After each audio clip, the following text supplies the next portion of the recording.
Un peu plus de bonheur aujourd'hui et c'est en raison du fait que j'ai convoqué la réunion un peu plus de 15 minutes avant l'heure normale de débuter. I called the session a bit earlier than our regular time because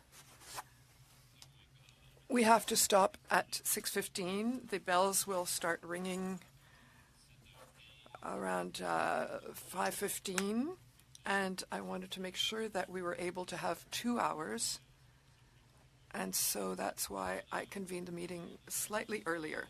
So we have in the first panel, I won't be reading all the names. Normally I do it to be polite, but I want to save a bit of time. But we will start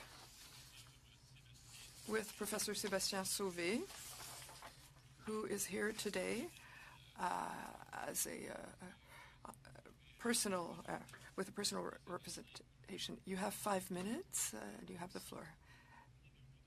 Thank you very much. I'm very happy to have the opportunity to meet you. I wanted to talk to you about the PFAS, the per- and polyfluoroalkylated substances, PFAS. There's a family of more than 10,000 molecules, and they're used in, they're synthesized in labs by chemists, and if we find them in nature, it's because humans intervened, humans put them there. In our daily life, PFASs are everywhere. Teflon, non-stick frying pans, stain-proofed cloth, Scotch Guard, for example, waterproof sportwear, firefighting foams, disposable cutlery, paper, cardboard that magically resists water or grease. It seems magical. The PFASs help there. Several cosmetics also, so they're found just about everywhere. And so it means that we're unable to do without them these days. There's a challenge for making photoelectric batteries. Maybe that's a useful a use that might be valid. But to cosmetics or wrapping hamburgers, we could really avoid that, using them. Because there's little or no regulation of the industry, this widespread use of PFAS means that water across Canada is contaminated with PFAS. So to understand the role that the industry played in this contamination at a very large scale, I would recommend that you see the film Dark Waters, a documentary disguised as a Hollywood movie, or the reverse, you can decide. In that case, the industry led us to believe that 2 PFASs were harmless. And as a result of lawsuits in the U.S., so it's the PFOA and the PFOS that were, they suggested they were harmless. Now there's a deal that was struck for over $13 billion American dollars to help treat drinking water, which is contaminated by these particular PFASs, the PFOA and the PFOS. That's only in the U.S. There's no equivalent in Canada. So in our lab, we collected about 500 samples of drinking water from the tap throughout Quebec. And out of those 500, there were only 2 where we could not detect PFAS. So we can't say that there's 0 content, but if we improved our methods, we probably would have done it. Because it is always a synthetic substance. Thanks to this research project, we were able to identify that there were cities, municipalities where people are drinking water that's above the standards. And so is it normal that it's through one of my students' research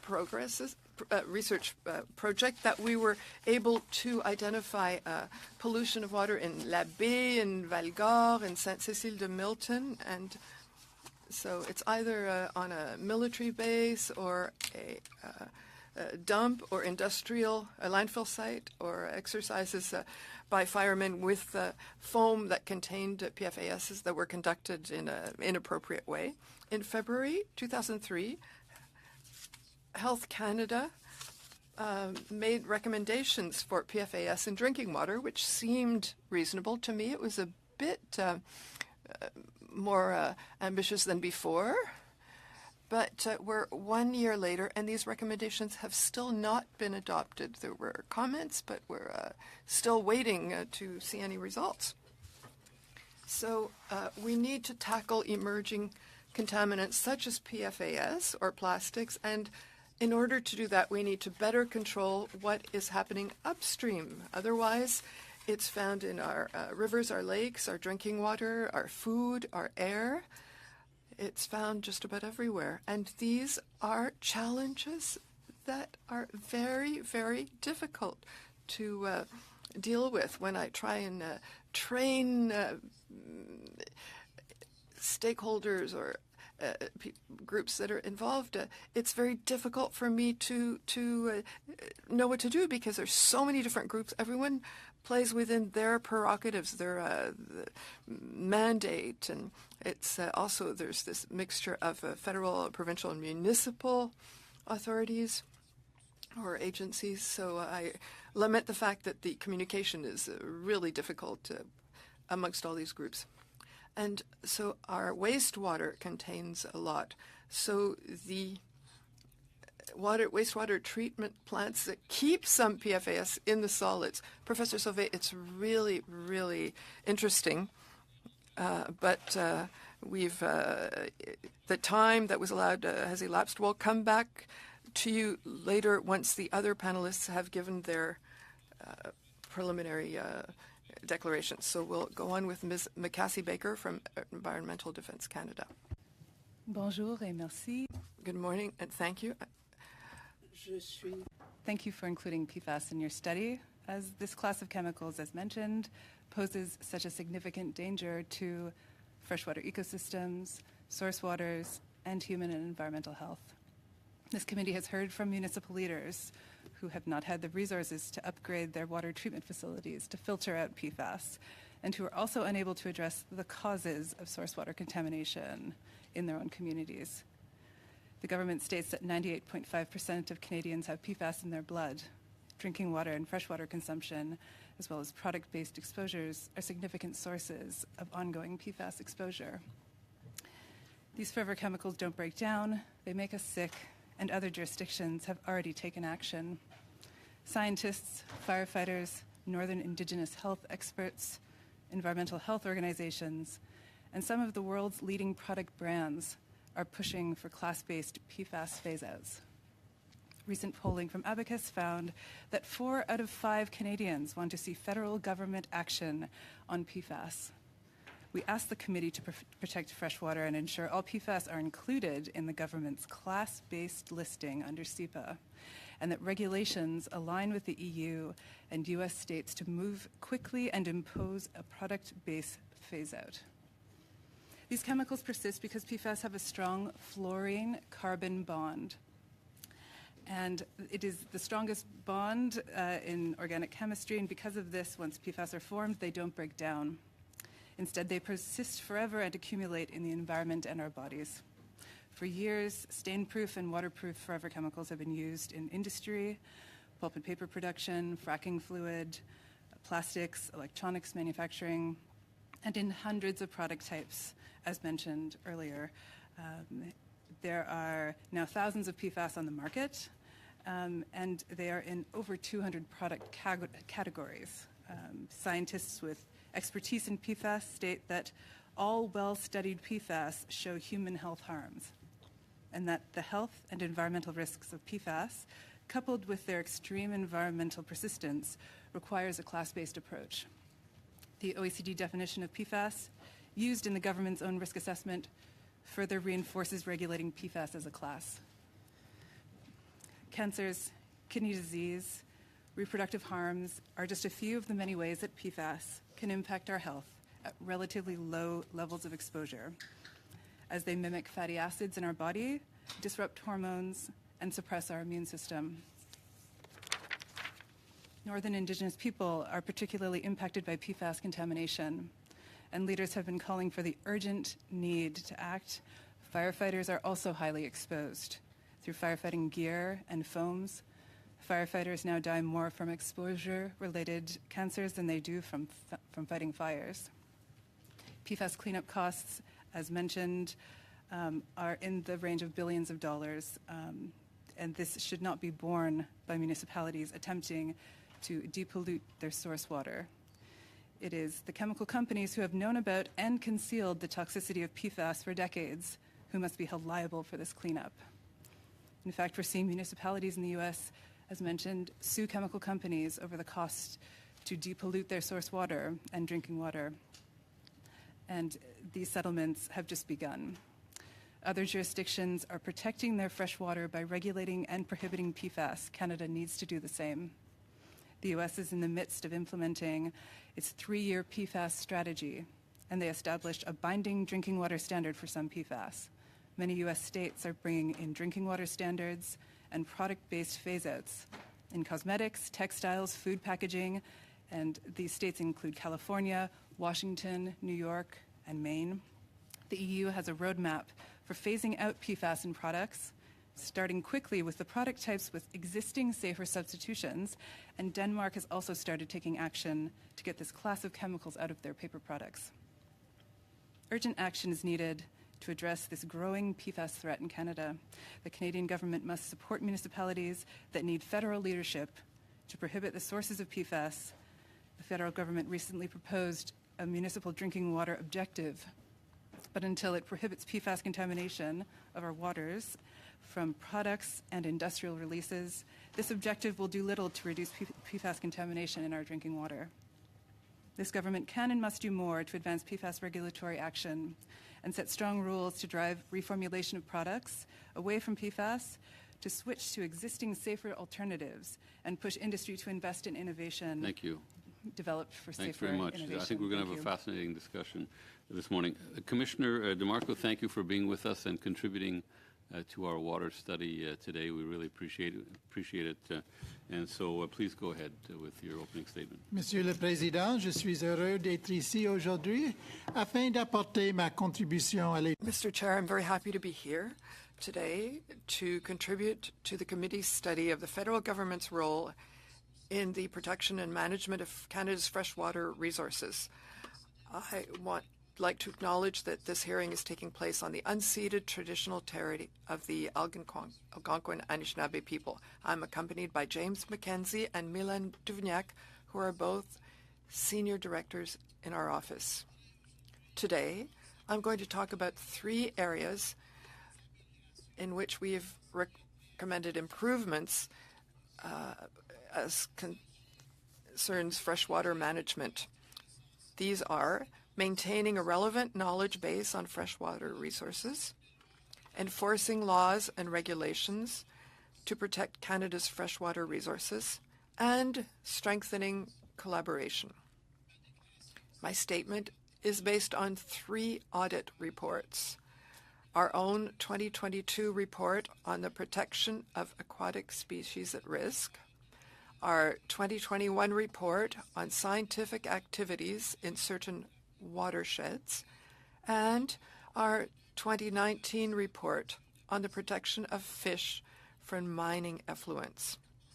I will start by talking about maintaining a relevant knowledge base on freshwater resources.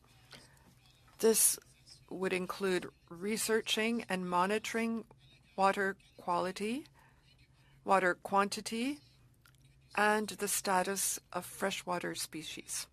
It also includes research and monitoring of risks associated with water bodies, such as excess nutrients and algal blooms, as well as the effectiveness of measures to protect freshwater resources.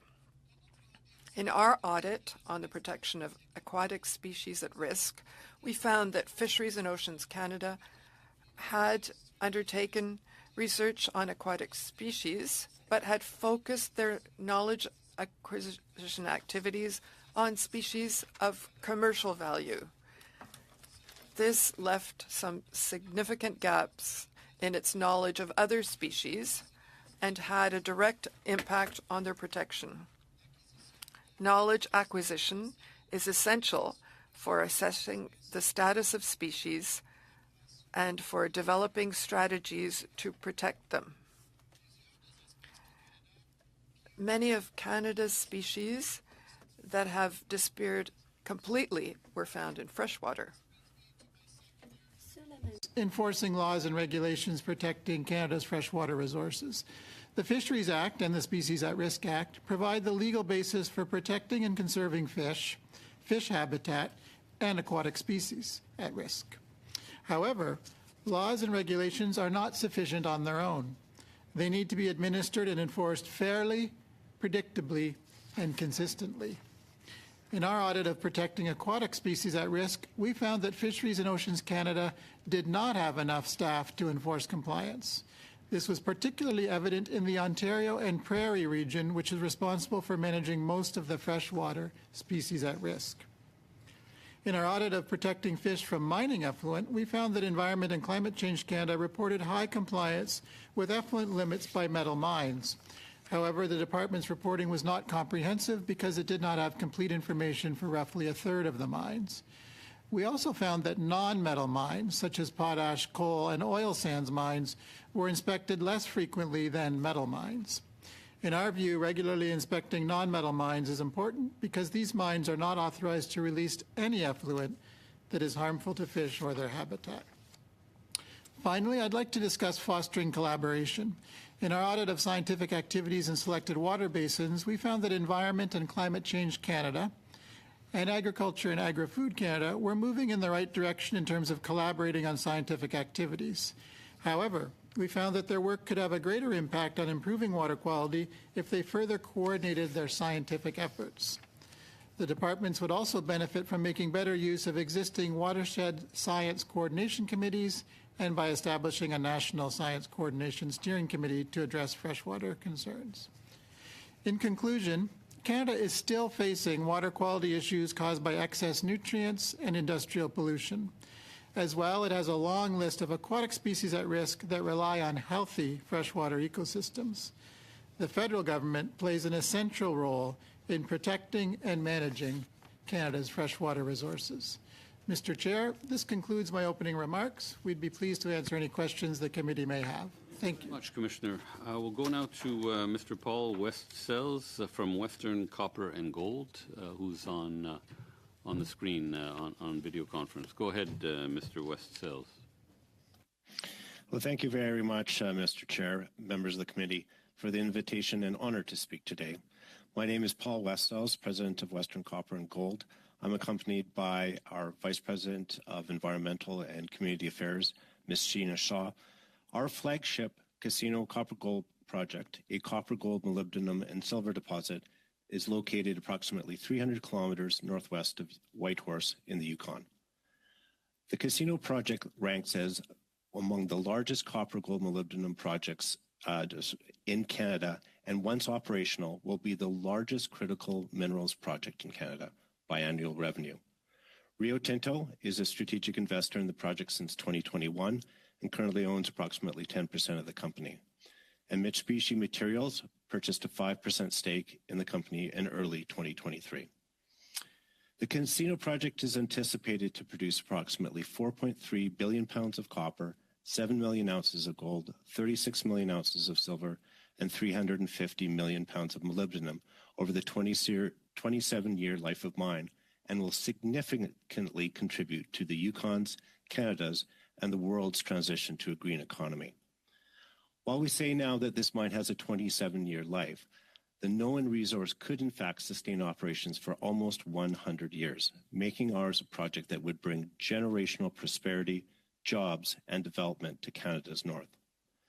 Water is the foundation of an ecosystem. It supports and maintains healthy ecological processes for fish, wildlife, and humans. Our priority is to be a responsible steward of the water we share through future operational efficiencies and conservation.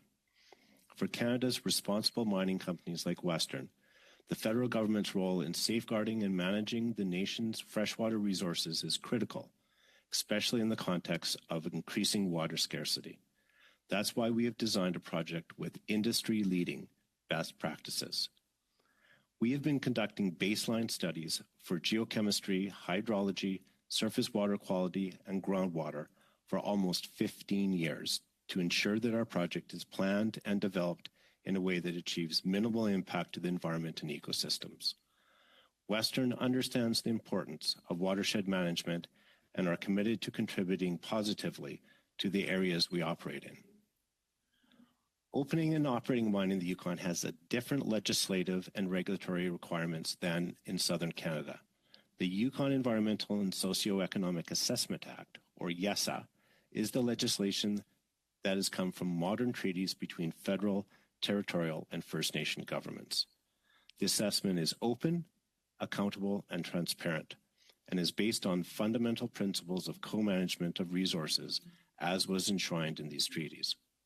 At Western Copper and Gold, we are dedicated to building strong, respectful, and mutually beneficial relationships with all stakeholders, particularly Indigenous communities, ensuring their rights, tradition, and knowledge are at the forefront of our water management strategies. For projects such as ours, we believe that regulatory certainty is just as important as a speedy approval time. We value the principles of the Yukon First Nation final agreements and of the YESA process, and want to stress that any legislative or regulatory changes to the process should be considered carefully, as changes in the process in the Yukon could have impacts on First Nation treaty rights and hurt the long-term trust that the process has come to embody. We are excited to be part of Canada's critical minerals infrastructure and to be building an engine of economic prosperity while at the same time being strong stewards for the environment. Thank you for the opportunity to share our perspective and comments. I look forward to any questions that you may have. Thank you, Mr. Westels. We'll go now to the first round of questions, and it is Mr. Leslie who's leading off for 6 minutes. Thank you, Mr. Chair.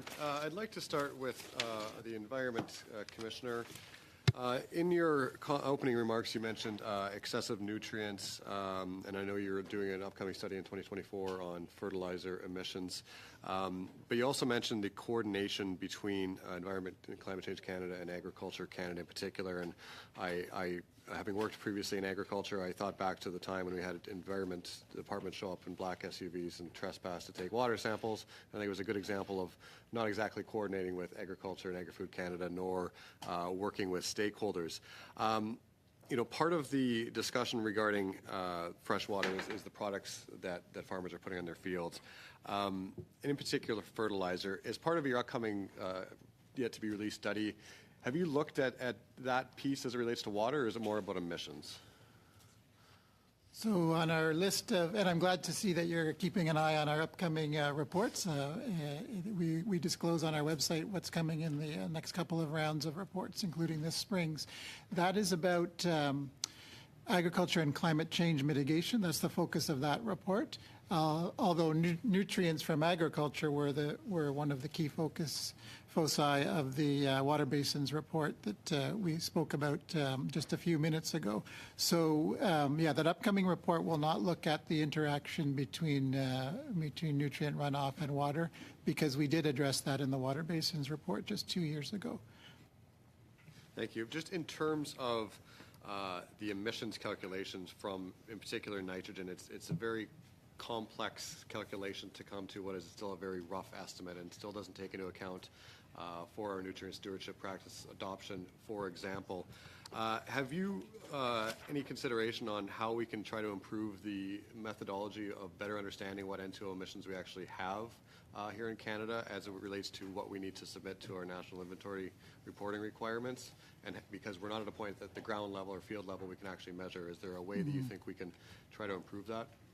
Yeah, as you've heard from me before, there's a few areas in Canada where the data and the measurements are not as reliable as I'd like to see, and as I'm sure you'd like to see. This includes methane and a variety of ones relating to land use change, and forestry, including agriculture. So all I can say is please stay tuned for our spring report on agriculture and climate change. We do look at the trends in emissions in that sector. It's not as important a sector in terms of total emissions, say, for example, compared to oil and gas or transportation, but it is still a significant contributor.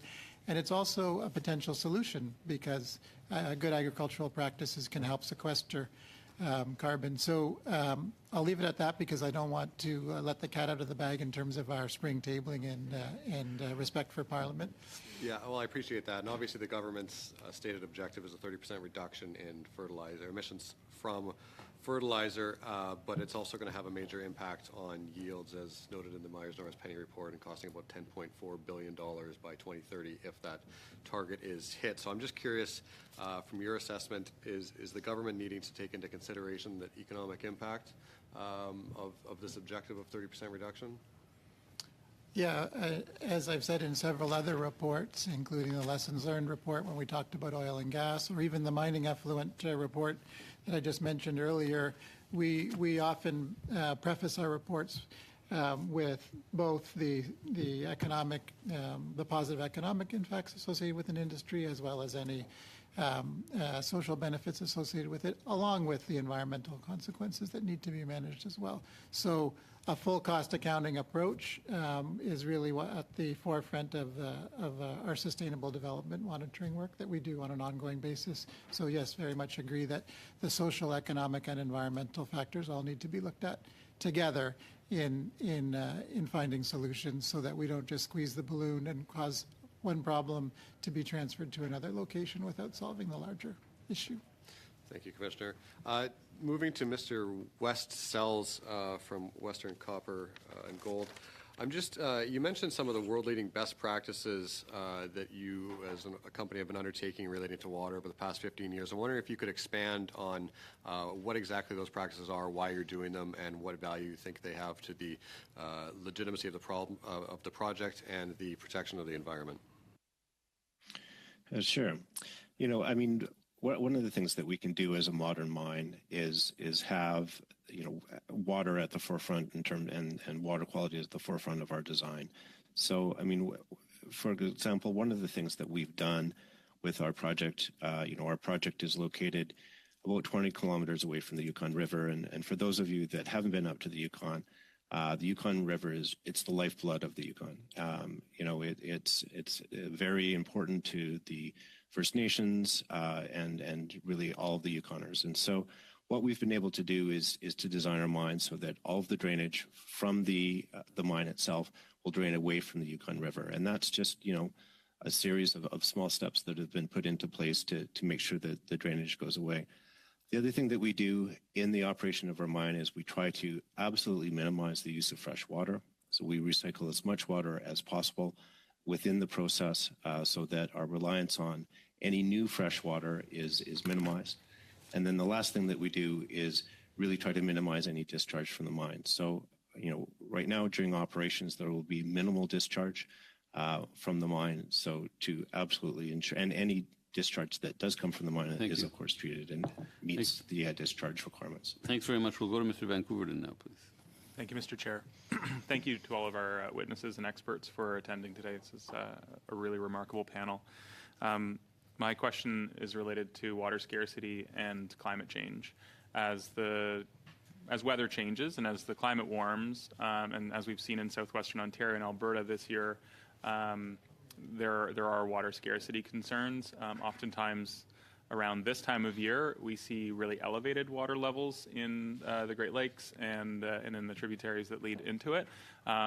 My anecdotal evidence and what's been observed by people who do this sort of observational work is that the water levels are really low. So Canada is blessed with a plentiful and abundant supply of fresh water, particularly compared to other countries.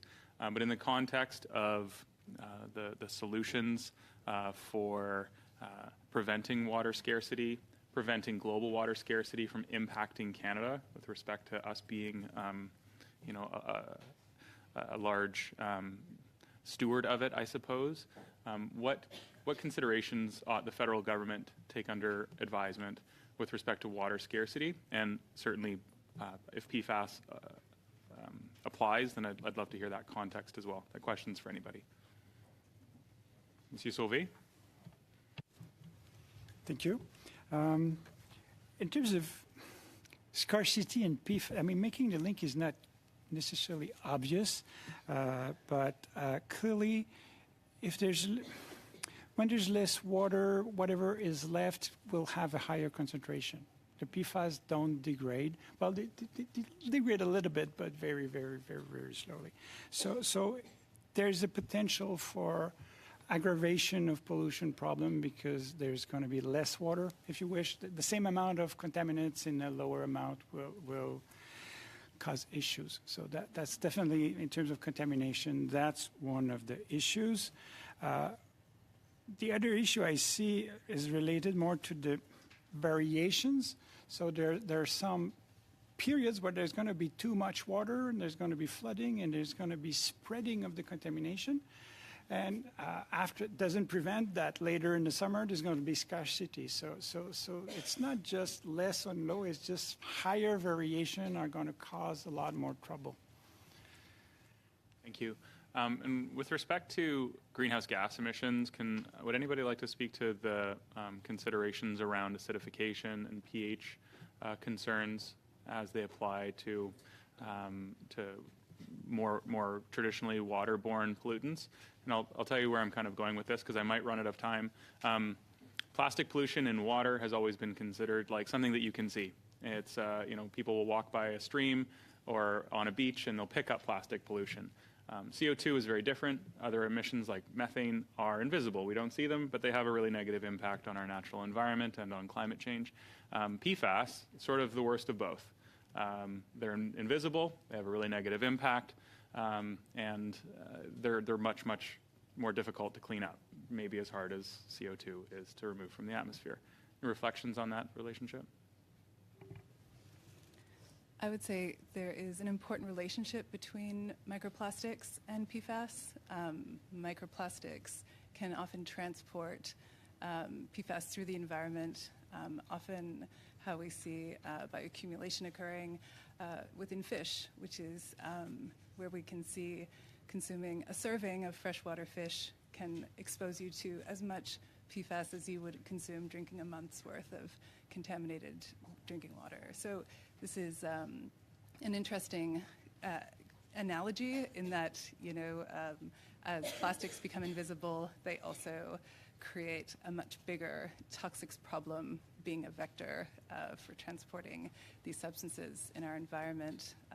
But I'll defer to our colleagues about the climate pieces if they want to refer to it. Just add quickly that it's not well known, but some of the PFAS are volatile.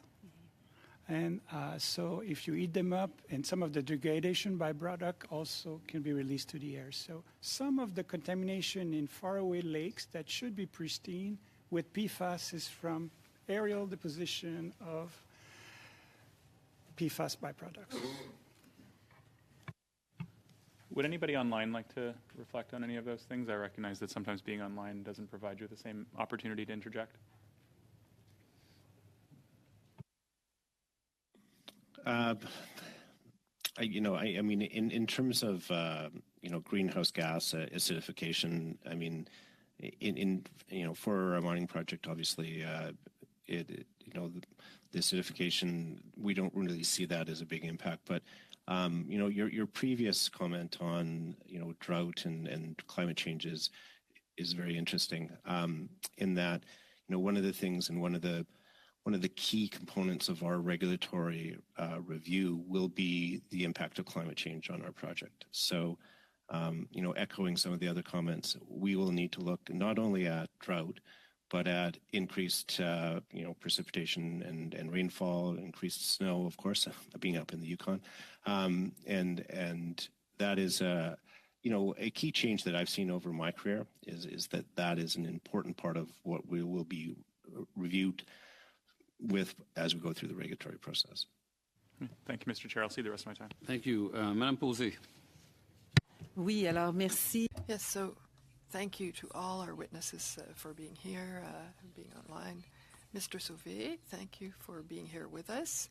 You published in 2022 with Mr. Benoit Barrault, who was one of our witnesses, a scientific article, and the French title could be How Should We Interpret in a New Regulatory System the FAS and FOS substances? And in your article, at the end, you say, as toxicology science progresses and the technologies of elimination of PFASs, it's probable that directives about water and other ways of penetration and exposure become stricter. My question is, yes, it's true that science and technology does progress, but how can we make sure that the regulation, that tightening regulations will follow these progresses? Well, I'm not an expert in regulation, but that comment can be compared to what we know about toxicology for lead, arsenic, and mercury. There are no cases that we know where historically we increased the thresholds. They always went down. It never happened that we discovered that things were less toxic than we thought. We always find other studies, other effects. So it's obvious that even with the data that we do have currently for PFASs, we will be accumulating new data which will tell us that effects are recorded at ever lower levels. And the thresholds that were determined in the U.S., as the Commissioner mentioned, were established with a cost-benefit analysis. How many lives are we going to save? How many lives will we lose? So by putting economic value on that. So as technology and the capacity for PFAS removal will improve, because they're the most difficult molecules to destroy or eliminate. So when it's cheaper, that analysis will have to be redone, and it will become more valid to have more strict regulation and to lower our thresholds. But the industry people tells us, well, we're doing everything really well. The reverse osmosis process works really well. Maybe we don't need to reduce our production. We maybe don't need stricter regulation. That's often that we're being told by industry. And Ms. Barker also talked about the need for stricter regulation. So I'd like to hear you say that maybe the legislator should use the precautionary principle above all. Yes, it's clear that I think the precautionary principle is really important. And now we're trying to remove it from our drinking water, from our sources of water. It's very difficult because we allowed an unregulated use in all kinds of fields where it was really a question of comfort. It wasn't an essential reason of wrapping hamburgers or having water-resistant mascara. So I think we have to regulate upstream, and we know that industry will have both feet on the brake to avoid regulation. Could you talk to us about these 500 samples that you made and analyzed, and tell us what you observed in these samples? Well, in the samples, what I saw that over about 500, slightly less than 500 samples, there were 95% of those that were below the thresholds proposed by Health Canada. So a broad majority of those samples meet the standards imposed by Health Canada on drinking water. Now, we're only talking about drinking water. So carrying out this large-scale kind of study allows us to identify hot spots, places where there are problems. And so we identified 5 or 6 of them in Quebec, where either the cities instituted specific water treatment processes.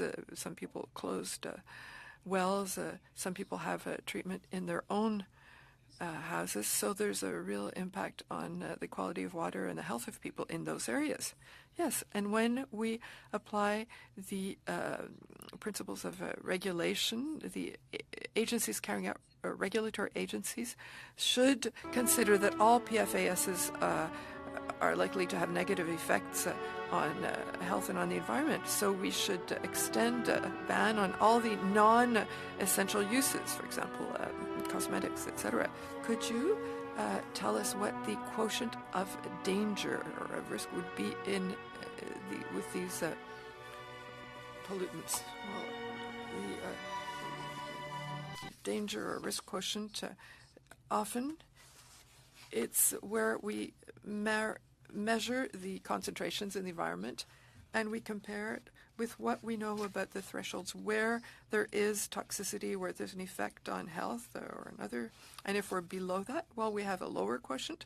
And if we're above it, it's higher, and it's a problem. The problem is that with PFASs, when we make those comparisons, we're all too exposed to them. We all have PFAS in our blood that's higher,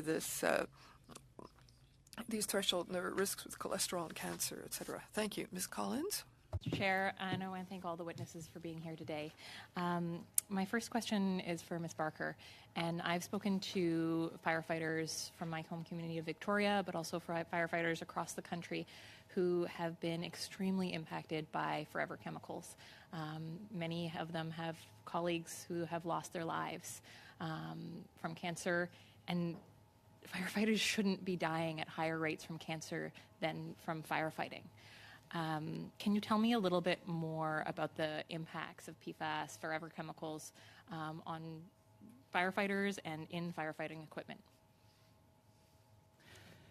So firefighters themselves are extremely articulate on this very complex issue. If you ask a firefighter about PFAS, they will tell you that not only are they being exposed through their gear and the foams that they've been using on the job, but they've also been actively doing research to draw the linkages between the types of cancer that they're dealing with these exposures, which is very difficult and very expensive work.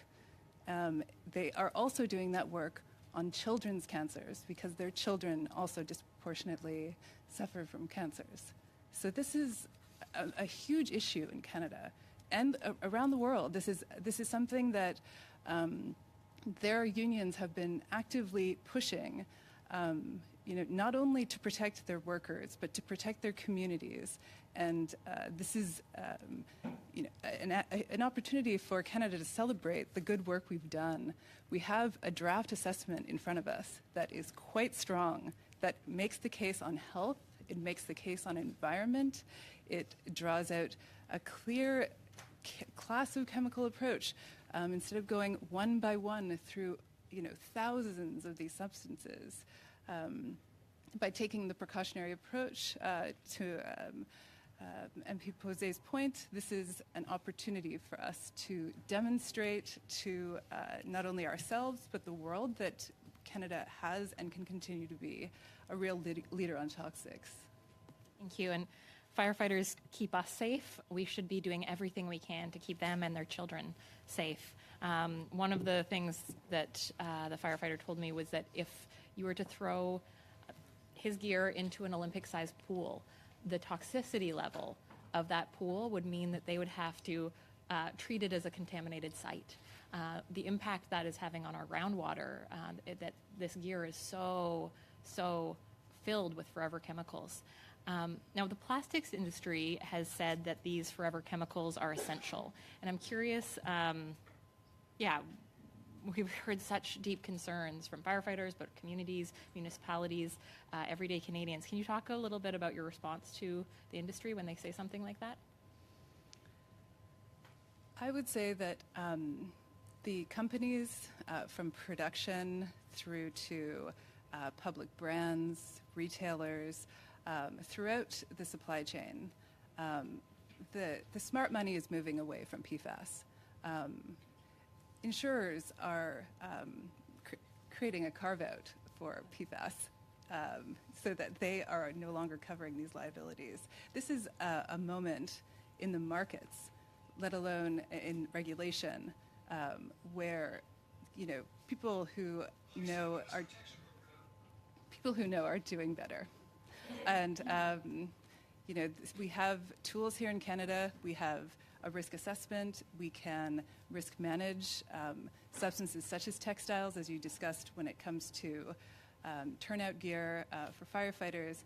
Well, there's PFAS not only in their gear, but also in our clothing, in our rugs, in our upholstery. So we need to go beyond firefighting foam in our regulations, but deal also with these opportunities that are right in front of us, existing substitutions to make safer products, because to your point, these are some of the most toxic substances.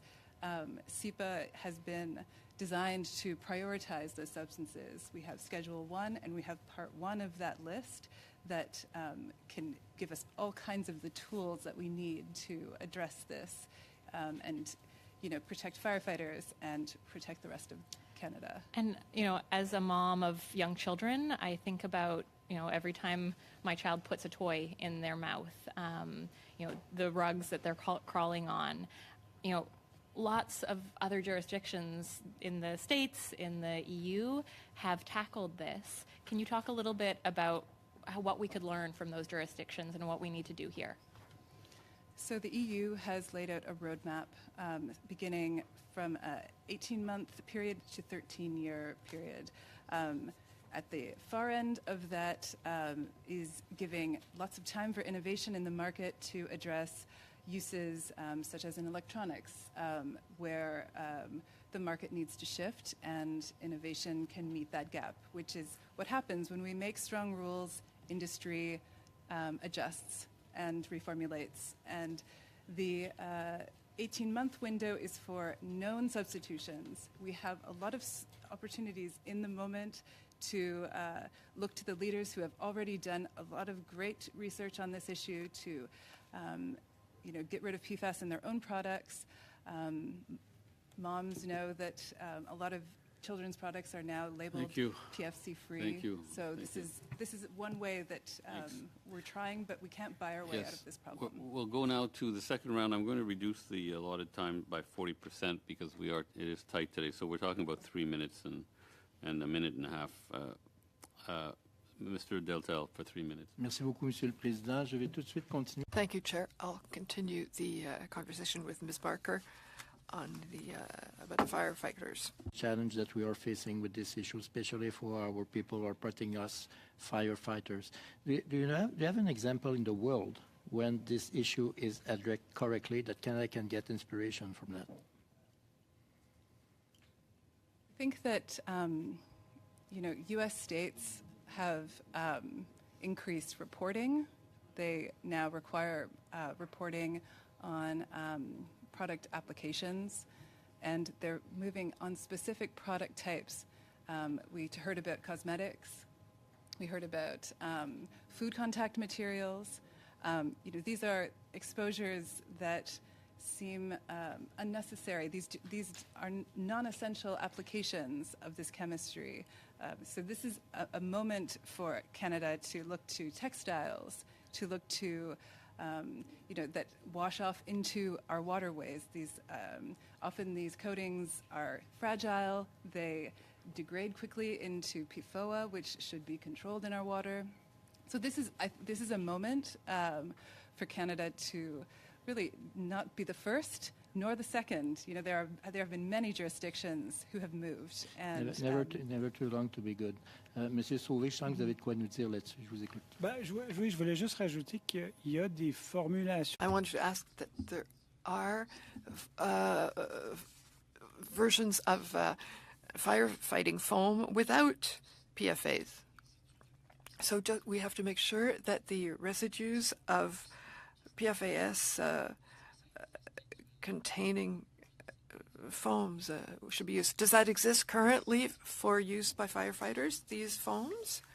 So where is that used? I know that in Quebec there are firefighters using these new formulas, and some firefighters prefer the old ones because they're used to them and they don't want to change. So there could be a stricter regulation to make sure that we no longer use the others. Is there a town you can think of in Quebec just like that? But we'll talk about it. Thank you very much, and I hate to beat a horse, but I am very interested in this topic of PFAS as well. In my riding of Aurora, which is Richmond Hill, there's an organization, York Regional Environmental Association, Alliance, which has done a lot of work on this. And of course, the firefighters, both York Regional and Richmond Hill, I've met with and talked about this. So one of my questions really has to do, you just said that a lot of the firefighting foam, they're all alternatives now. There's something available. So what are the essential uses that we have to continue to allow these chemicals to be put into these projects? Which ones are absolutely essential? I mean, absolute necessity is a relative term, I guess. To me, there are probably some medical application, some hospital application where the PFAS are needed, and PFAS are part of chemicals in some of the antibiotics, so they use there has to be some exception for medical application, and I can live with this. Making electric car batteries is currently scientifically it's feasible to do without PFAS, but the factories and the production cannot scale it up very quickly. So there has the industry will need delays before they can adapt, but they'd rather not do it. So unless we give them a deadline, they're never going to do it. But I know my time was cut short, so I did want to ask Ms. Barker a question too, which is, it says here 4,700 human substances that have PFAS in them, and I understand that's growing the number of PFASs all the time. Is it possible to go through this risk management process and to look at each individual PFAS to determine whether they're toxic or not, especially given cumulative effects?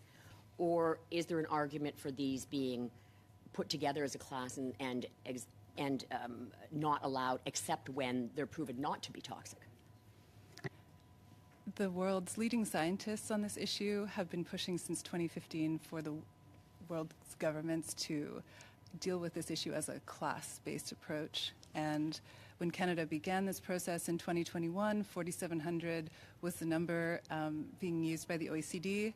And in the past 3 years, every time we look, we find more PFAS.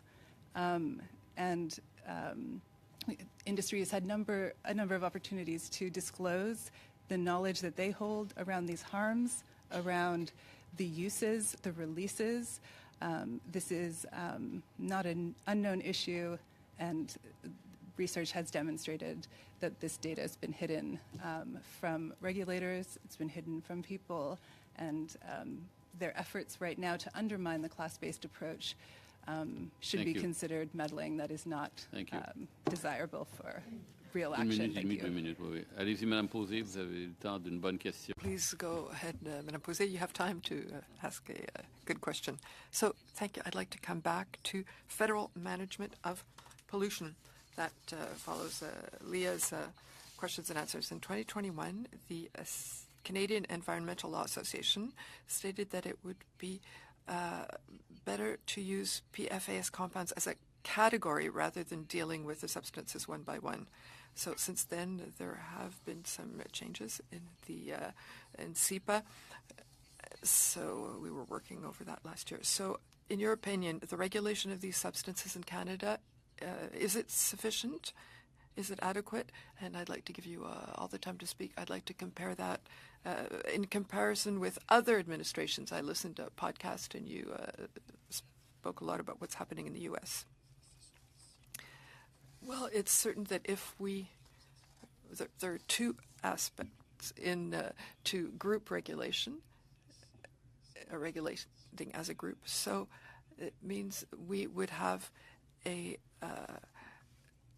interdiction of using it everywhere, a ban on using it everywhere. But with fresh water or drinking water, we have to be measuring it. We have to target some molecules to be able to measure it. So Health Canada's approach was targeting about 30 different PFASs. That was a good approach. In the U.S., because of their law, they just targeted 4 or 6 specific PFAS. So they're not using the broader approach. But it corresponds to what the EU is doing, or EU is doing, rather. They're doing it all as a group. But the Americans, with the substances that they're able to measure, they're much stricter. They're the strictest in the world. So they have an approach that can't cover everything, but they're very strict with what they can identify. Thank you very much. Ms. Collins? Thank you, Mr. Chair. A question for Ms. Barker and Mr. Sauvé. Just, we've heard about the high levels of forever chemicals in fish and the impacts on northern communities, on Indigenous rights, and the right to fish and hunt and cultural practices as well. Can you talk a little bit about the disproportionate impact of PFAS on marginalized communities and northern communities? Well, a lot of those communities eat a lot of fish and a lot of sea mammals, and the sea mammals, because they're on top of the food chain, are very contaminated with PFAS. So they end up having a higher burden and a higher load of PFAS because of what they eat. And, well, it's better for them to eat fish and sea mammals because it's very nutritious and it's high-quality food compared to fast food or the alternatives. So yes, there's definitely a higher burden on them. But I want to emphasize that the fish at the supermarket is also loaded with PFAS. The fish that you're buying and that you're eating and that I'm eating.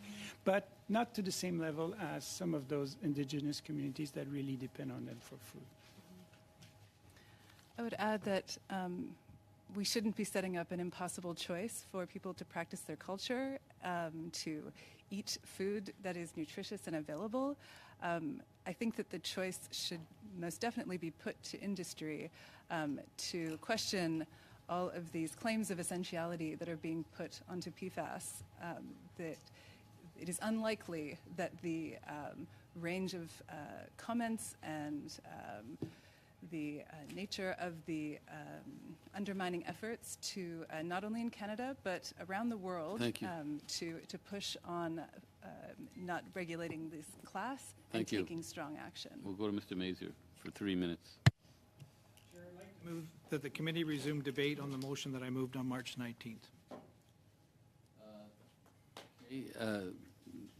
Next speaker is Mr. Van Koeverden and then Ms. Collins. Oh, it's a dilatory. Sorry.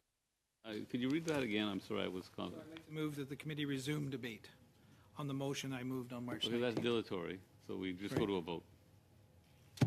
Okay? Excuse us for a moment.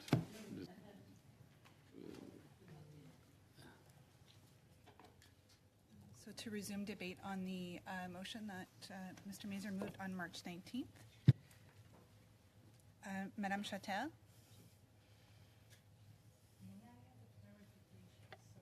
Looking at which motion are we debating? Motion was it? It was about the roads and the cars?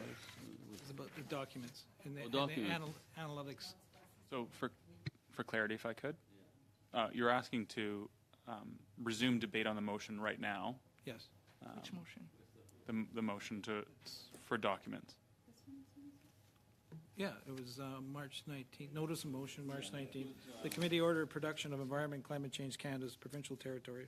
Computer general equilibrium model with a whole bunch of technical stuff inside. Yeah, can I make a point of order at this point? No. Well, I mean, it's got to be a point of order because we're proceeding to a vote. It'll apply to this. Okay. So we're prepared to, on division, accept the motion as long as we, and I wasn't anticipating doing this right now because we have witnesses, but if we can accept that the timeline is just between now.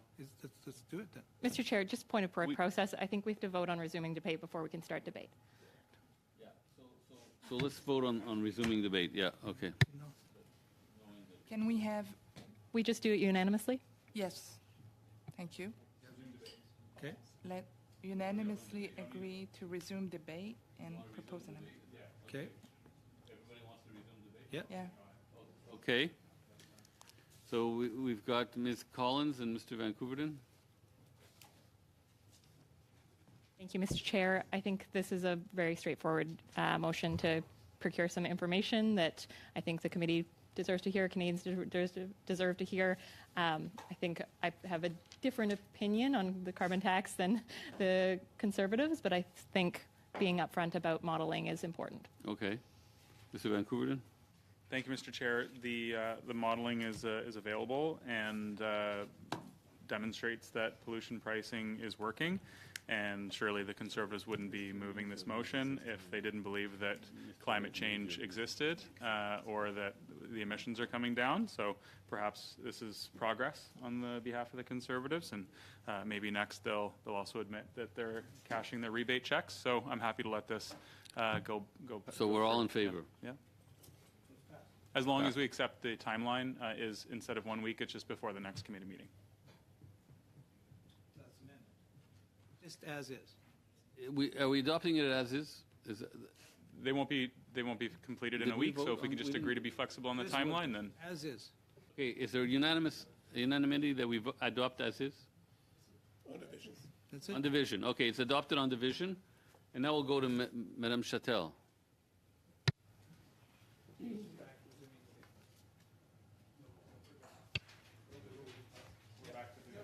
Back to the study. Yeah, And it belongs to Madame Châtel there you go. Okay, perfect. Thank you. for 3 minutes. Merci, merci beaucoup. Thank you, Mr. Chair. So let's come back to our witnesses. I have a question for you, Mr. DeMarco. We talked about the Canadian Water Agency, and you also talked about collaboration of breaking down silos and to have more data to be more efficient. What, in your opinion, would be the role of the Canadian Water Agency in this leadership that several people mentioned, saying that we needed more data, more collaboration in order to work in a more efficient way? And several levels of government and associations. We talked about agricultural producers also who need data in order to be able to manage everything. Mr. DeMarco.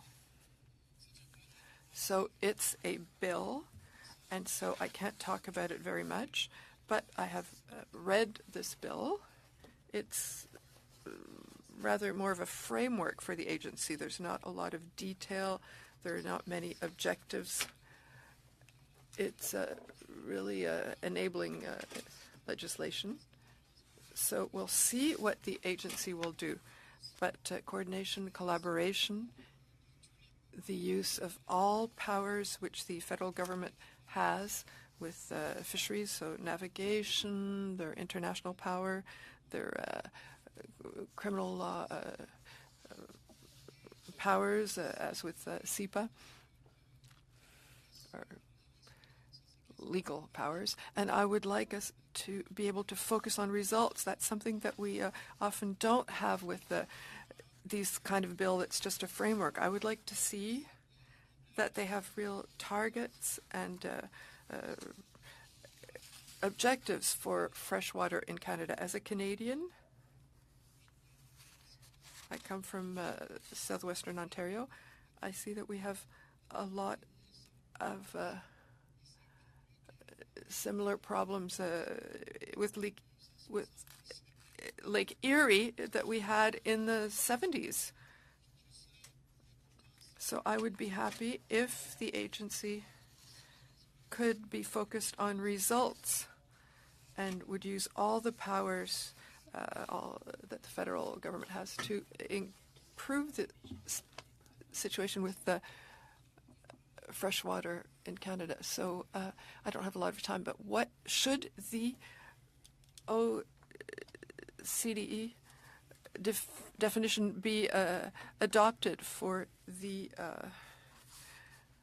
HER and PFAS? So very generally speaking, I often what is drinkable, swimmable, and fishable water. The Great Lakes should all be, and so these are targets that would really improve the state of freshwater. So we're finished now. So briefly, yes or no, should we adopt the OCDE standard? We're done. I'm sorry. So another witness for the a witness for the second panel. I want to thank all the panelists for being here and offering insight and information for the study report. So thank you very much, and we'll just take a quick break. Thanks.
Collègues, on va reprendre. So, dear colleagues, we'll take our seats again.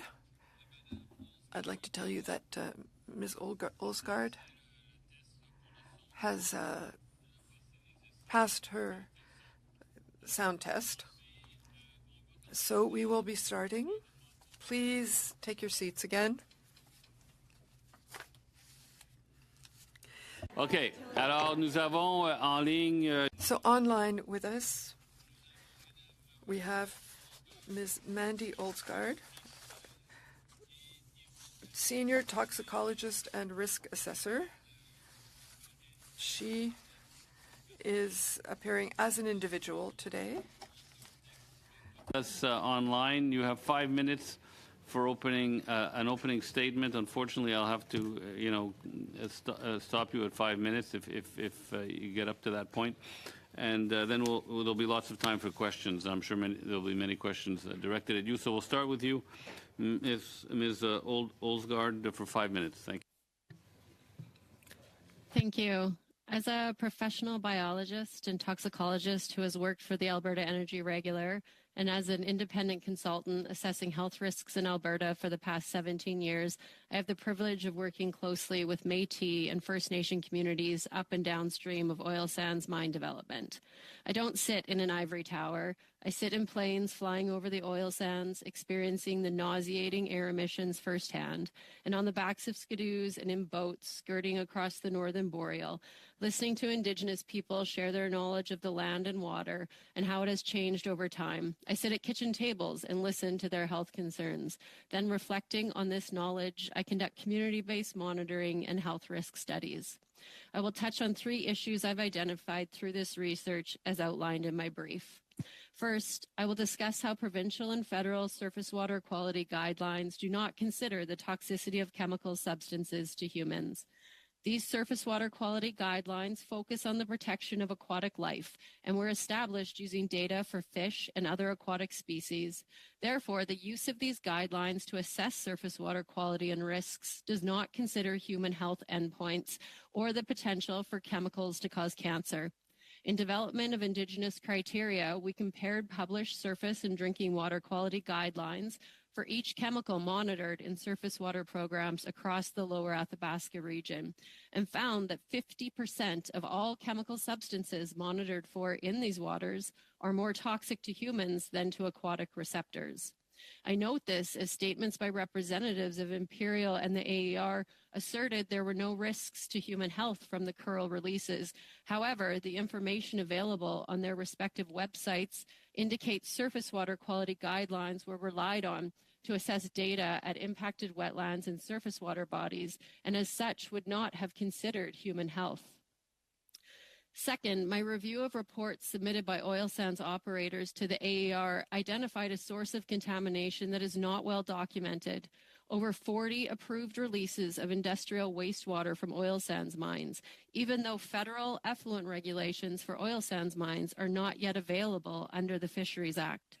Industrial wastewater is not tailings pond water. It is effluent from non-contact sources such as cooling towers and surface runoff, an important distinction, and these releases are not the focus of ongoing tailings water treatment and release discussions. Year over year, operators report to the AER that the quality of these releases to local rivers and tributaries are exceeding surface water quality guidelines for salts, metals, nutrients, and is at times chronically toxic. The most recent surface water monitoring report by the government of Alberta, the backstop for assessing change in this region, reported that concentrations of lithium, uranium, and sulfate, which were significantly different than historical conditions and exceeding compliance triggers. Based on this information, the AER is aware that wastewater released from oil sands mines is exceeding provincial and federal surface water quality guidelines, and that the provincial government has identified changing conditions in the Lower Athabasca River downstream of oil sands development. Yet there is no evidence that the AER has identified regulatory actions for oil sands operators. It is unclear whether these releases are in contravention of the Federal Fisheries Act through deposition of deleterious substances to surface waters in the Lower Athabasca region. Third, I would like to talk about the current and future risks to human and environmental health from tailings ponds. Understanding the extent of potential health risk is limited as oil sands operators control access to all information related to tailings. I was able to access reports submitted to the AER by request and payment of a fee. From a review of these, I've identified several issues, but due to time constraints, will emphasize 2 points. First, my review of the Imperial Curl groundwater monitoring data led me to conclude in November 2022 what we all learned in February 2023, that tailings contaminated groundwater from the Curl mine was seeping off lease. It was also evident that at least 3 years prior to the issuance of the EPO, Imperial was reporting groundwater contamination and seepage to the AER, but delayed in turning the seepage interception system on. However, the Imperial Curl release is a symptom of a larger regulatory oversight problem. Industry designs unlined ponds and then requests, and the AER approves seepage from these tailings ponds to groundwater. The contamination of groundwater in proximity to tailings ponds is occurring at each oil sands mine. The extent and offsite impacts can be verified by review of annual groundwater monitoring submissions. Thank you. Unfortunately, I have to stop you there for now. Professor Rona. Professor Rona, nice to see you. Professor is the Svare, I hope I'm pronouncing that right, Research Chair, Integrated Watershed Processes at the University of Calgary, I believe. Is that correct? Yeah. Go ahead, you have 5 minutes. Thank you very much, Mr. Chair. And committee, thank you very much. It gives me a great pleasure to provide you a brief on monitoring, evaluation, reporting challenges for freshwater systems in Canada. In Canada and globally, surface and groundwater resources are under increasing environmental threats associated with anthropogenic environmental stressors. Quantifying, understanding, predicting the changes in water quantity, quality, and aquatic biota in response to these multiple stressors requires a coordinated, integrated, credible monitoring, evaluation, reporting system, and I refer to this as an MER system, to inform what actions are necessary to ensure the conservation, protection, security, and sustainability of our water resources. Effective design and implementation of an integrated system requires the acquisition and timely reporting of relevant environmental information. Moreover, integrated watershed management requires the ability to define appropriate baseline conditions against which to assess change, as well as identify and track any environmental impacts and the capacity to assess and predict cumulative effects.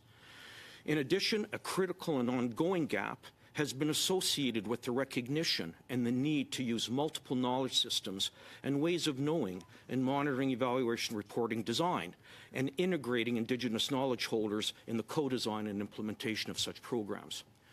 So using the Athabasca River Basin as a case example, I would like to highlight some of the challenges and possible solutions associated with implementing an integrated and effective monitoring program. The Athabasca River Basin and associated larger Mackenzie River Basin have become one of the most monitored and studied freshwater systems in Canada. However, substantial knowledge gaps and uncertainties in how the basin and downstream ecosystems are changing in relation to increasing environmental stressors associated with regional development and population growth. Coupled with economic growth are increasing Indigenous community concerns living in and downstream of these developments. The committee has already had other presentations from Indigenous community leaders and other representatives identifying growing concerns regarding whether the current environmental regulatory frameworks are adequate in protecting the environment upon which their way of life depends. So where are we now? Previous government-led and independent expert reviews of regional oil sands monitoring in the Athabasca Basin found despite long-term and long-standing commitments to implement integrated monitoring and related cumulative effects assessment, there was little tangible progress in advancing the assessment and related regulatory policies.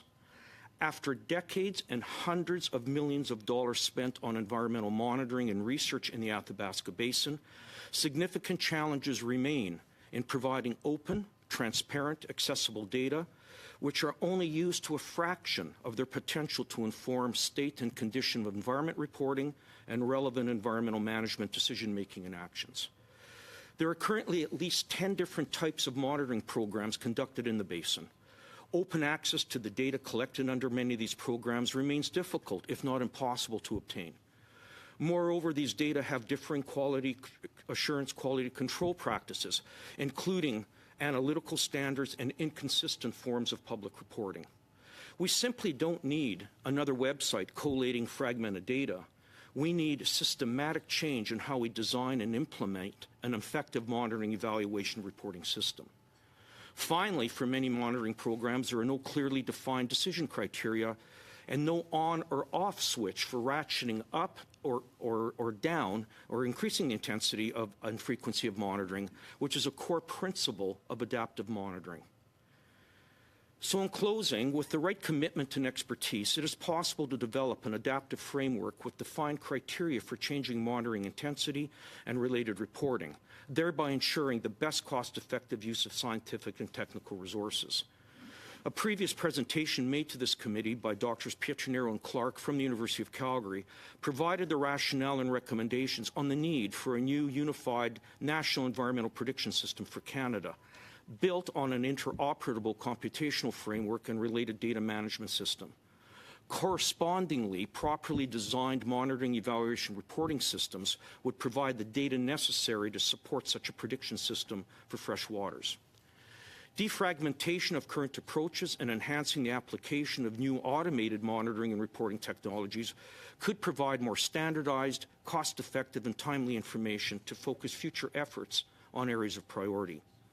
It is crucial to forge new partnerships to develop the next generation of monitoring and evaluation systems. Linkages with programs like the new United Nations Transdisciplinary Water Hub at the University of Calgary and other university-based programs can serve as incubators and accelerators to forge a national and international collaborative pathway to connect research advances to management and policy actions to environmental monitoring and prediction initiatives. Sorry, Professor, I'm going to have to stop you there. It was fascinating. We went over a little bit of time because I was so riveted on what you were saying, but we'll come back to you with questions. We'll go now to Ryan Bierbach, is it? Am I pronouncing that properly? Of the chair of the Canadian Roundtable for Sustainable Beef.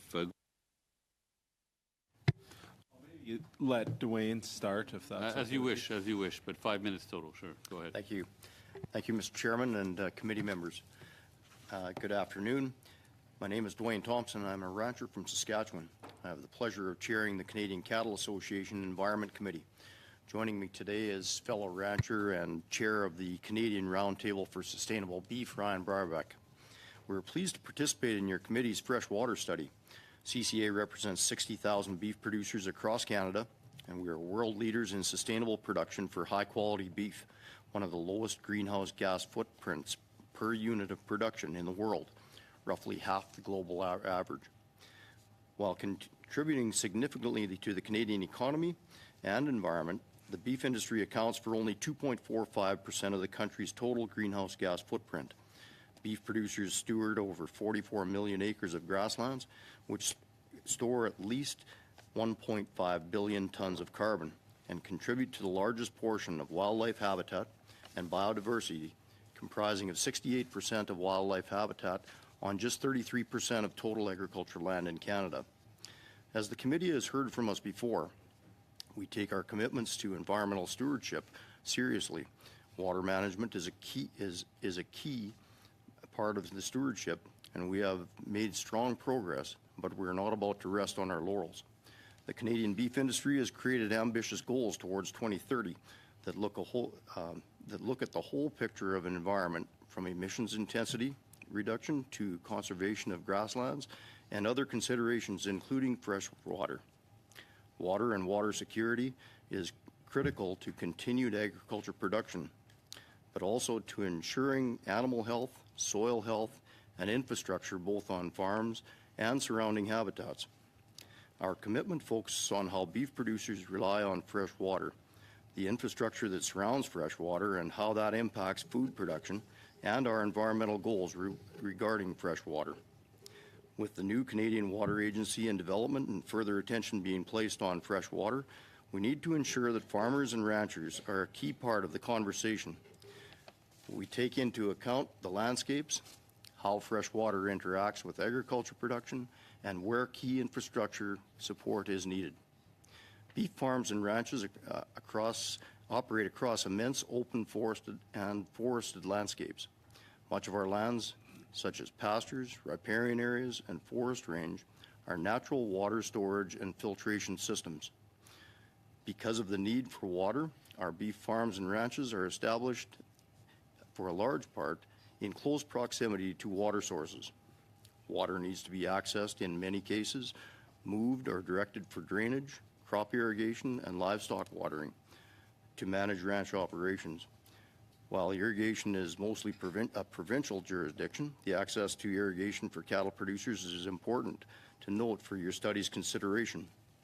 Given the role that farmers and ranchers play in the food production, while conserving the ecosystems on the surrounding beef operations, we need to ensure agriculture-related activities are taken into account when making policies and regulations.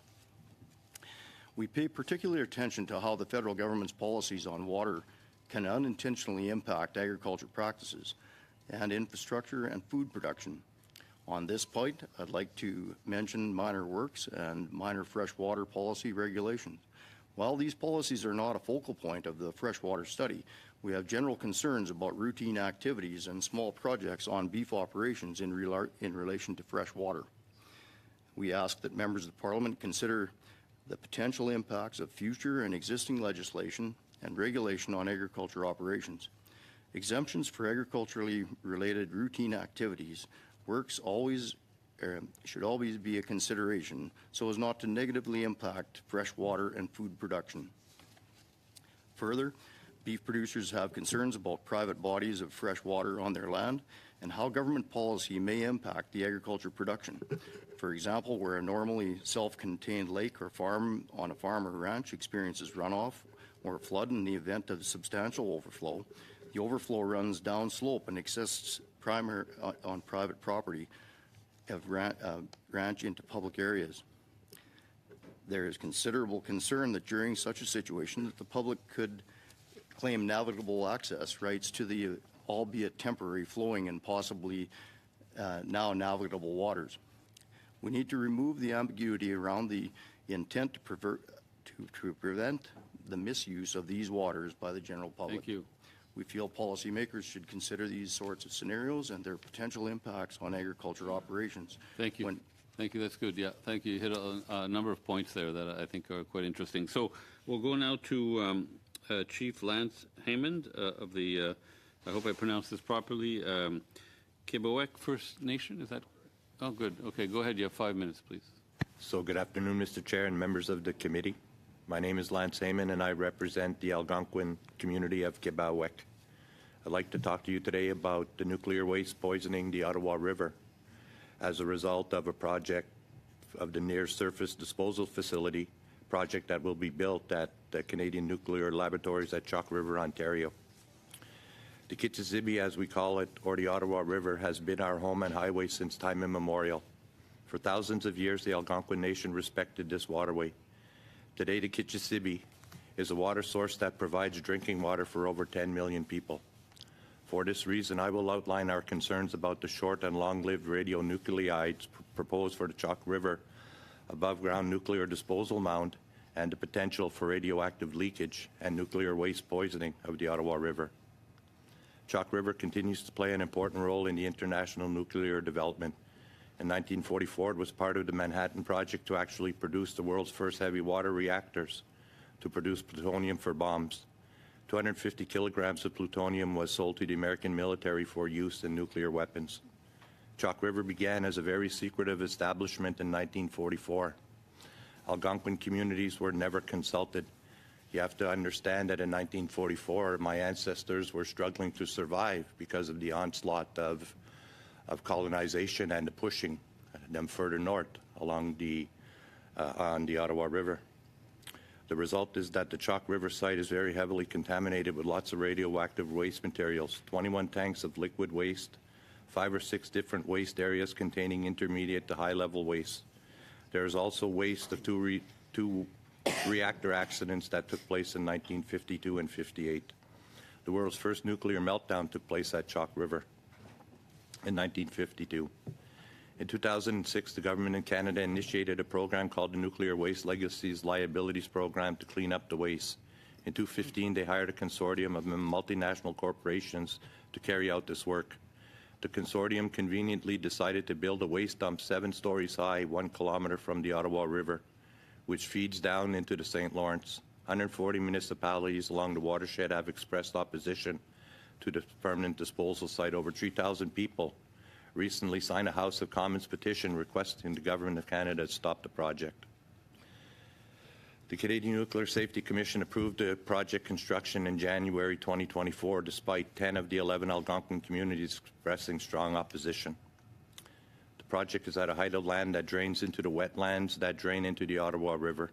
The waste is going to leak into the Ottawa River, and that is basically our complaint. Why was this site selected? We believe it's just simply a matter of convenience. In this view, it's easiest to push the waste of the perimeter to the property. In our view, it has the potential to poison our water supply and immediately destroy an old-growth forest with active bear dens and other species at risk. In our view, the project is the wrong technology in the wrong location. There are not temporary projects. This dump would be a permanent facility. 19 of the 29 radionuclides listed in the disposal inventory have half-lives of more than 1,000 years. This is a long-lived radioactivity on-site. Water treatment is only planned to be continued for 30 years. And after this, it's just up to whatever the synthetic liner is to hold the wastewater material in place. Quebec has been very clear to Canada should not dump garbage where you draw your water. Canada should not have approved a permanent nuclear waste dump on Algonquin sacred territory. According to Article 29 of the United Nations Declaration on the Rights of Indigenous People, there should be not any kind of storage or disposal of toxic materials on Indigenous lands without the free, prior, and informed consent of Indigenous people. You know, this government takes pride in its adoption of UNDRIP. The problem is that their actions don't necessarily correlate with their words. The Kitsisibi is the bloodline for the Algonquin people. It feeds all living things, and if you poison the lifeblood, then you poison everything. And so we are faced today with an intergenerational challenge at Chalk River, and we have to think of it in those terms and consider whether the NSDF project is the best solution to keep nuclear waste out of our food chain and drinking water. Quebec has been clear that the NSDF is not the best solution. And Dr. Gordon Edwards of the Canadian Coalition for Nuclear Responsibility notes, a solution would mean that we know how to neutralize it or render it harmless. Canadian Nuclear Laboratories and the consortium do not know how to do that. That is why Quebec and others are seeking and filed a judicial review with the federal court to annul the licensing decision. Thank you, Chief. I want to leave time for questions because I think you'll get many questions. Okay, we'll start the 6-minute round with Mr. Cram. Thank you, Mr. Chair. Thank you to all the witnesses for being here today. I'd like to start with the witnesses from the Canadian Cattle Association. Mr. Thompson, in your opening statement, I believe you said that Canadian cattle producers have a carbon footprint about 1/2 the global average. Could you explain to the committee how Canadian cattle producers are able to do that and how they have such a low carbon footprint? Thank you for the question. The Canadian cattle industry has long taken a serious effort at quantifying and doing the research necessary to find out just what our footprint is. And through that research, Ryan's on the Canadian Roundtable for Sustainable Beef. A lot of that research has happened through that.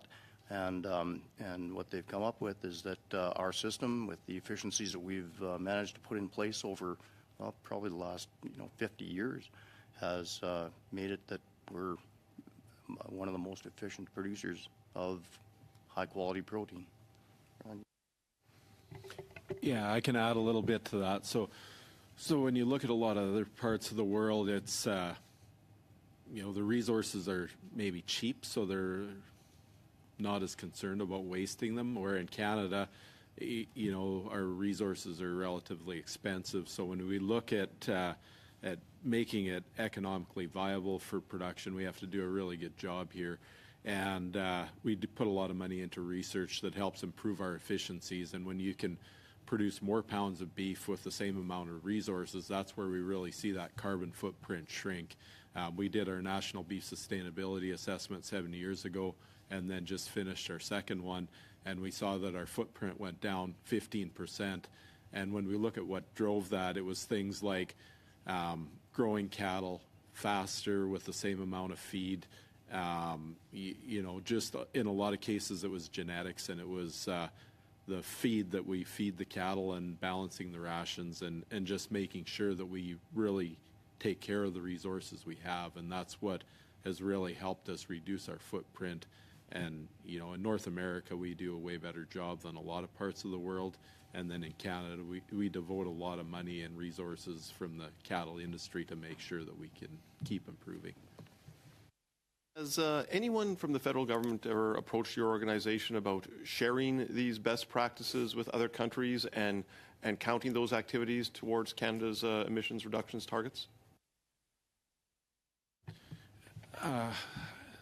Not really from the federal government. I sit on the Global Roundtable for Sustainable Beef, so we share our production practices with other parts of the world so that we can help bring the entire beef industry up. You know, we do a really good job of measuring emissions, but we don't measure the carbon sequestration that we do. So we're only really getting half of the equation when we look at the carbon footprint on the beef side.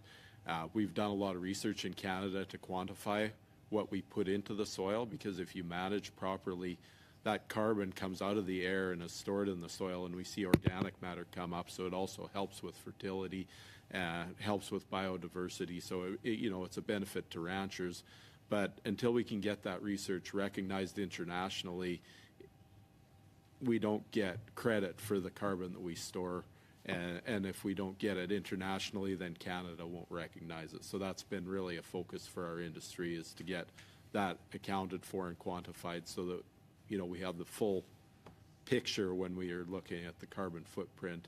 That way we can make sure we're doing the best job we can at sequestering and reducing it, you know, on the emission side, but also sequestering as much as we can. Can you elaborate a bit on the benefits of irrigation and irrigation projects and how that can lead to more carbon sequestration in the soil? Irrigation has long been a very good insurance, you know, to ensure your water source for in southern Alberta, and they've, you know, they are not as it's drought mitigation, and if you need it, it's there to use. The current plans to develop it more in Saskatchewan, we're looking forward to that, because you're always at the mercy of the weatherman otherwise, and so to have the irrigation opportunity is a really good thing for the cattle industry to mitigate the, you know, make sure, because in Canada it's a given that a good percentage of the time you're going to have to feed your animals. So to be able to grow feed with and minimize the risk, it's pretty important. If on the other side of that coin, if a lack of irrigation makes ranchers more susceptible to drought, can you give the committee an idea of what types of federal government programs are available to ranchers who find themselves in that situation? So yeah, you know, we do have, in a lot of cases, the federal government will implement a tax deferral, because if you want to take good care of your ranch, in a lot of cases you have to destock when it gets dry so that you take care of your pasture. We see tax deferrals so that we can rebuild without, you know, having to pay tax on the money that we got from selling the animals. But in a lot of cases, it's almost too late by the time we know about the ability to do a tax deferral, or if you're on the edge of what is classified as a tax deferral zone, you don't qualify, and droughts don't end at a RM line. So it really, we have to change it so it's kind of all-encompassing, where the producer can decide. Ali, for 6 minutes. Oh, I'm sorry. Thank you, Mr. Chair, and thank you to the witnesses. I'd like to start with Dr. Rona. Really interested in your presentation and the monitoring discussion that you were giving us. I'm wondering around, I spoke this morning with the water movement, with the Indigenous water operators that were in Ottawa, and we talked about getting the right information to the operator level so the operators knew when they had to make changes to the system. You talked about open data and the availability of data to get that data to the right place at the right time. I'm wondering about things like naphthenic acid or PFAS, things that could be in the data. Would that be something that would be picked up in monitoring and included in the open data that you were talking about? And thank you for the question. It depends on the basin and the system. And this is what I was referring to about trying to at least have standardization across watersheds and basins of what core water quality information should be reported and at what time. Surely in the oil sands area, naphthenic acids and those types of contaminants are very critical. And they have monitoring programs in place to actually measure those types of chemicals. That is not ubiquitous in other parts of the country. The same thing is true with respect to municipal wastewater effluent and the complex mixtures there. We don't have necessarily a consistency. We have some core parameters, biological oxygen demand, E. coli, a few things that are measured in nitrogen, phosphorus as an example. But there are many other compounds, as been mentioned by many others, that are not necessarily ubiquitously monitored. So I think what the compelling argument would be is that this is where we, unlike other frameworks in Europe and other areas, we should be developing, I think, from a basin management perspective, some standardization in terms of what we expect, in terms of what we monitor and how we report on it. To what I was thinking of governance around this and who makes those decisions. So a lot of water is, the Alberta Energy Regulator will be on one panel maybe, and Ontario might be on another panel because water is provincial in a lot of cases. How would we recommend through our report to have a governance structure where those decisions could be made after discussions and public consultation? Is that the Canada Water Agency, or what are you thinking there? What's interesting is one of the recommendations that we placed in our brief is that an organization like the Canada Water Agency could perhaps facilitate the development of a national guidance framework that would provide a more standardized, cohesive, and cost-effective approach to best practices, and also designing what we would consider an adaptive monitoring, evaluation, reporting system. Now, clearly, because it's a federal government agency, maybe the start would be transboundary waters, where there's federal jurisdiction in other areas. But there's lessons learned that could be done in those systems that could then be applied to provincially run watersheds or other areas. But it would be a start. I'm going to run out of time if I keep going too far into this, but the University of Guelph is looking at habitat loss and around biodiversity and using water sampling as a way of tracking DNA to look at disappearing species. Is technology in the right place where we could go ahead with some of this if it was available through the regulators? It's advancing.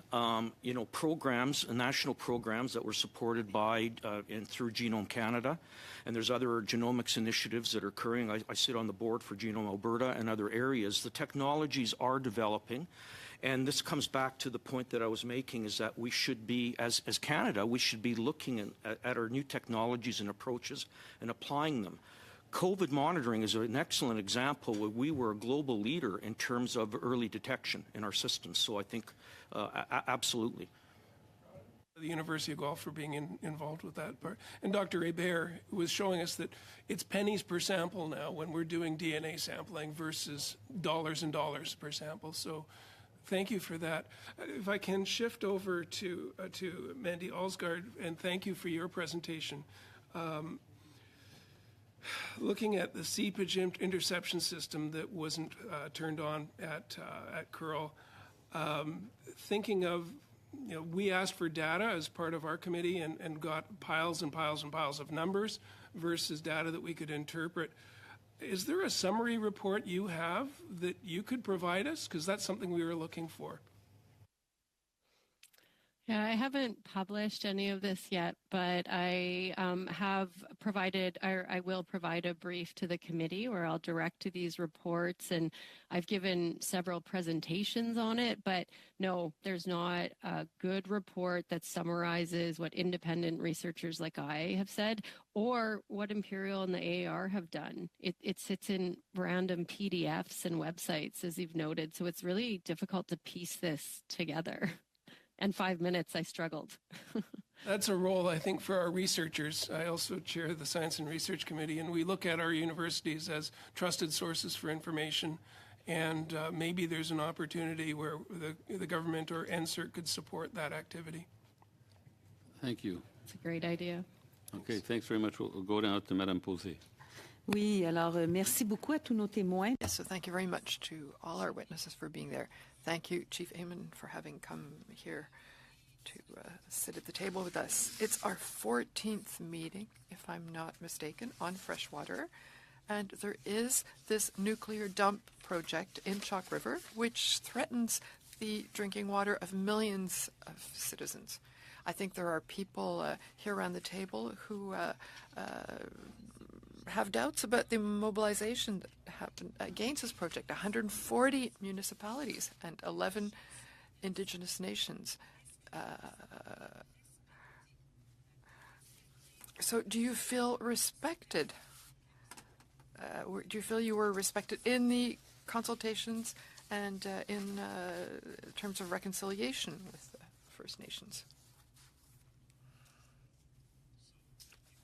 Jim, what we've learned through this process is that there are, in fact, 140 municipalities and towns and cities up and down the Ottawa River from Ottawa to the St. Lawrence who are opposed and are standing in solidarity with the position taken by Quebec in regards that, again, the NSDF project is not the solution to deal with the nuclear waste at Chalk River. And part of our judicial review, in fact, the largest part of the argument really relates to the fact that we were not engaged at the outset of this process. In fact, it started in 2013, 14, and we, in spite of our best efforts to identify ourselves that we wanted to be consulted, we were continually scoped out of the process. So in June of 2022, we went before the Canadian Nuclear Safety Commission and were able to present evidence and present an argument that, in fact, we had not been properly consulted. They recognized that, made a procedural decision, and gave us, approximately 9 months, to provide input into the process. But most decisions had already been taken, so absolutely there was a problem in terms of consultation. Definitely a lack of respect. And again, I'll come back to the whole issue around United Nations Declaration on the Rights of Indigenous People. Deep consultation is required when Indigenous rights are going to be impacted directly. And when we're talking about a nuclear waste dump, we're talking about the rights of the entire Algonquin Nation and any other nation who's along the Ottawa River watershed will most certainly see their rights impacted. But absolutely not. There's been no respect for including us appropriately in the process. So that's how we ended up in a situation where there was only one solution and only one location. Because, again, had we been involved at the earlier stages when the initial project environmental assessment process was being developed, we most certainly would have requested that additional site selections be looked at and that one site a kilometer from the Ottawa River not be chosen to hold 1 million tons of nuclear waste that is going to leach after the barriers and the synthetic liners break down after 550 years. Et l'Assemblée, l'association... And the Assembly of First Nations of Quebec and Labrador with Chief Ghislain Picard recognizes your leadership, acknowledges your leadership in this file, Chief Eamon, and reminds us the protection of your ancestral lands is one of your major responsibilities. And so Indigenous peoples expect the government to recognize that reality, as well as the stewardship exercised by Indigenous peoples to preserve their fresh water. And I think you also want the government to acknowledge the weakness of the consultations with the Nuclear Safety Commission. You just explained that the process was quite defective. What does it mean for you to have these allies, for you telling you that there's a solidarity with the Assembly of Indigenous people in Quebec and Labrador?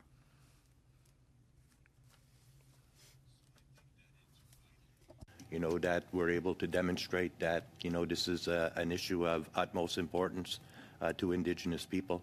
Support from the Assembly of First Nations and the Assembly of First Nations of Quebec and Labrador is just some of that support. I think I would also want to highlight the fact that we have support, from groups of non-Indigenous Canadians. As I mentioned previously, 140 municipalities, support and are concerned about this project. So we've done a lot of work and to raise awareness and raise the profile of this issue. And so the support is not only coming from Indigenous organizations, it's coming from non-Indigenous environmental groups, municipalities.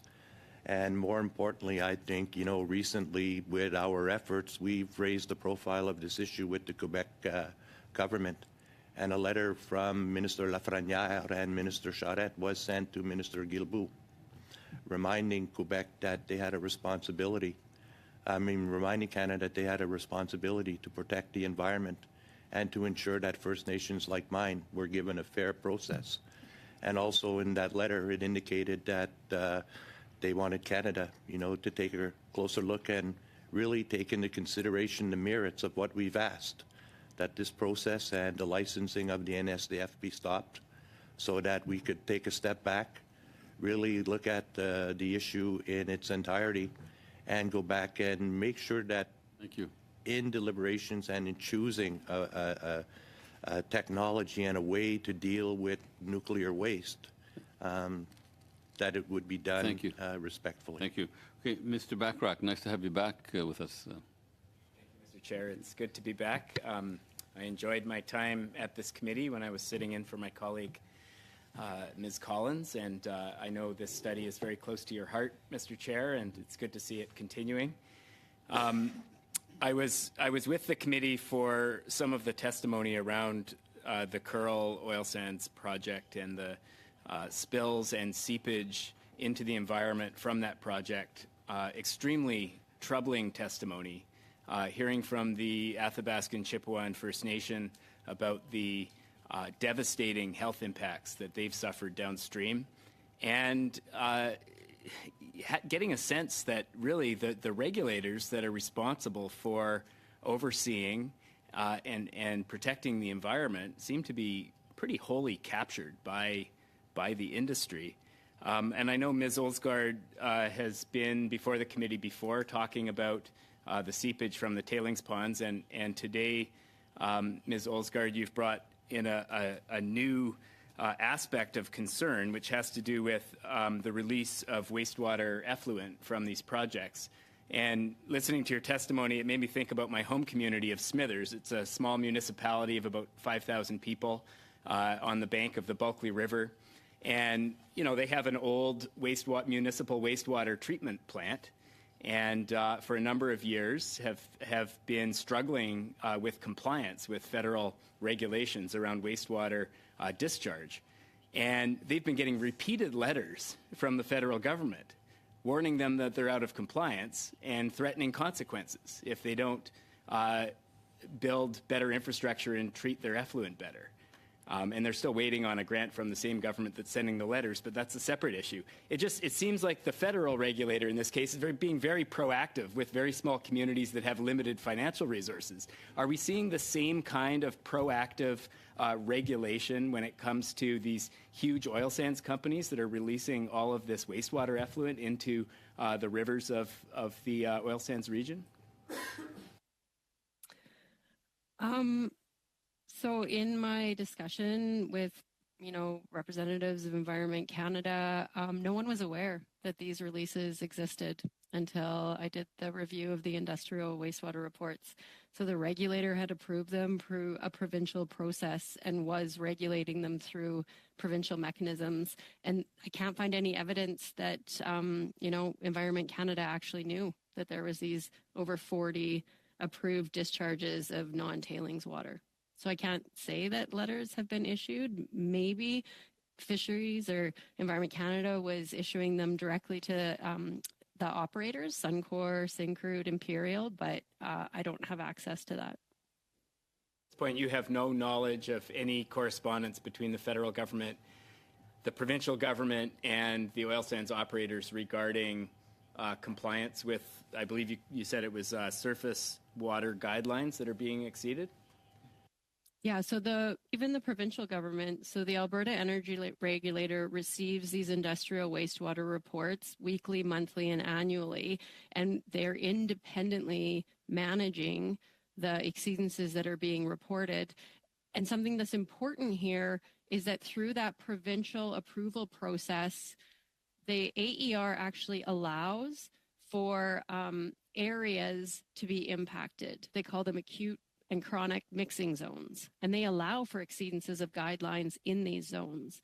This is not something, in my understanding, that's allowed under the Fisheries Act. So I think there's a real disconnect here between what's occurring under approval by the Alberta Energy Regulator and what's allowed under the Fisheries Act. And we've seen a couple of these incidents being reported by the AER on their incidents and compliance dashboard since the Curl incident. So the TSS exceedance that was noted at the Suncor mine, that's because their industrial wastewater exceeded a provincial approver limit. And it's the first time that we've seen that publicly notified. You indicated earlier that you sense that these, or that these exceedances go back farther than that. Am I understanding that correctly?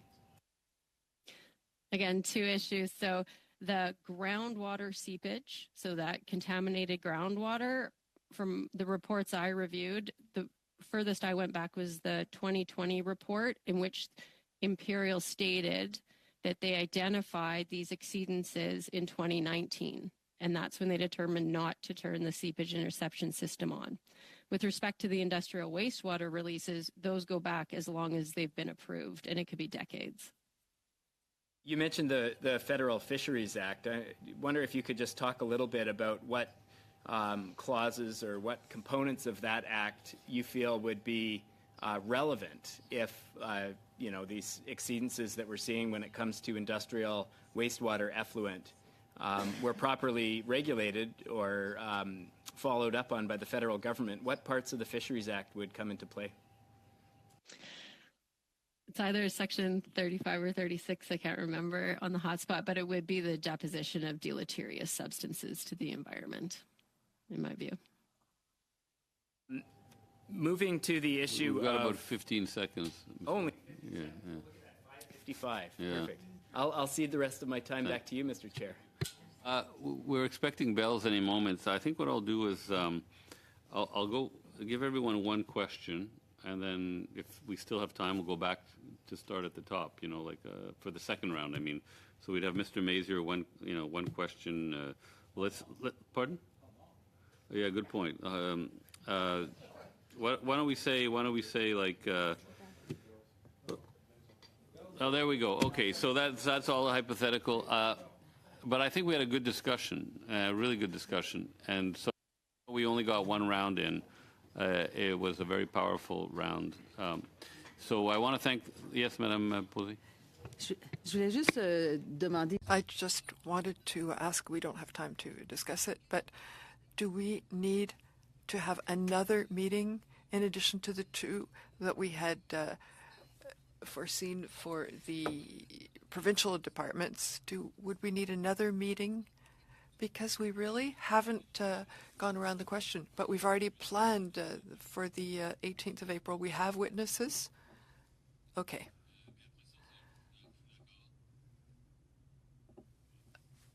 So,